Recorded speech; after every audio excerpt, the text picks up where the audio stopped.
Hello guys, അപ്പോൾ എല്ലാവർക്കും good morning. എല്ലാവർക്കും നല്ലൊരു ശുഭദിനം ഞാൻ നേരുന്നു. അപ്പം ഞാനിപ്പോൾ രാവിലെ ടൈം 5:30 കഴിഞ്ഞു. അപ്പം ഞാനിപ്പോൾ ഇവിടെ ചെയ്യുന്ന കുക്കിങ്ങാണ്.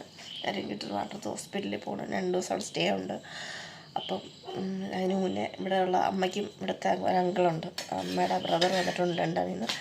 പുള്ളിക്കാരന് ഞാൻ ഫുഡ് രാവിലത്തേക്കുള്ള ബ്രേക്ക്ഫാസ്റ്റ് ആക്കി വെച്ചിട്ട് പോകാമെന്ന് വിചാരിച്ചു. ഞങ്ങൾ രണ്ടുപേരും പോകുന്നുണ്ട്, ഹസ്ബൻഡും ലീവ് എടുത്ത് വരുവാണ്. അപ്പോൾ ഞാൻ ഇന്നലെ അമ്മയുടെ അടുക്കള തോട്ടത്തിൻ്റെ വീഡിയോ കാണിച്ചായിരുന്നു. അപ്പോൾ അമ്മ എൻ്റെ അടുത്ത് പറഞ്ഞു, നീ മേളിലോട്ടൊന്നും കയറി കാണിച്ചില്ലല്ലോ, ആർക്കും വീഡിയോ കാണാൻ ഇൻട്രസ്റ്റ് വരത്തില്ല എന്ന്. സത്യം പറഞ്ഞാൽ മേളിലോട്ട് കയറി കാണിക്കാത്ത അവിടെ മൂർക്കം പാമ്പുണ്ട് കേട്ടോ, ഭയങ്കര ശല്യമാണ്. വാവ സുരേഷിൻ്റെ അതിഥികളുടെ ഒരു പ്രവാഹമാണ്, ചെമ്പഴന്തിയാണ് കേട്ടോ സ്ഥലം ഞങ്ങളെ. അതുകൊണ്ട് മാത്രമാണ് ഞാൻ വീഡിയോ ഫുള്ളായിട്ട് കാണിക്കാത്തത്. പിന്നെ വേറൊരു കാര്യം കൂടെ പറയാനുണ്ട്, ഞാനൊരു കവിത പോസ്റ്റ് ചെയ്തായിരുന്നു. അപ്പോൾ അതിൻ്റെ ഷോർട്ട് ഇട്ടപ്പോൾ എല്ലാവരും കയറി, കുറേ പേര് കയറി, 400 സംതിങ് ആൾക്കാർ കണ്ടിട്ടുണ്ട്. പക്ഷേ കവിത ആരും കണ്ടിട്ടില്ല. പ്ലീസ് സപ്പോർട്ട്, ഒന്നും കയറി